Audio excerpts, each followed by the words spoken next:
મહત્વના સમાચાર મળી રહ્યા છે। મુખ્યમંત્રીના આદેશ બાદ આરએનબી વિભાગ એક્શનમાં આવ્યું છે। રાજ્યમાં તૂટેલા રસ્તાઓનું યુદ્ધના ધોરણે સમારકામ ચાલી રહ્યું છે। વલસાડમાં નેશનલ હાઈવે પર રસ્તાનું સમારકામ ચાલી રહ્યું છે। પારડીમાં સર્વિસ રોડનું યુદ્ધના ધોરણે સમારકામ ચાલી રહ્યું છે। ભીલાડ ચેકપોસ્ટ પાસે પણ રસ્તાનું રિપેરિંગ કરાયું। અમદાવાદ શહેર જિલ્લામાં પણ રસ્તાનું સમારકામ અત્યારે ચાલી રહ્યું છે। તો આ તરફ નવસારી જિલ્લામાંથી પસાર થતા નેશનલ હાઈવે નંબર 48નો કેટલોક હિસ્સો વરસાદના કારણે ક્ષતિગ્રસ્ત થયો હતો। આ ક્ષતિગ્રસ્ત હિસ્સાનું સમારકામ નેશનલ હાઈવે ઓથોરિટી ઓફ ઇન્ડિયાની ટીમે હાથ ધર્યું છે।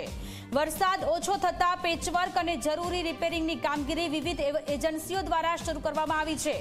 એજન્સીઓની કામગીરી બાદ હાઈવે ફરીથી વાહન વ્યવહાર માટે ખુલ્લો મૂકવામાં આવ્યો છે।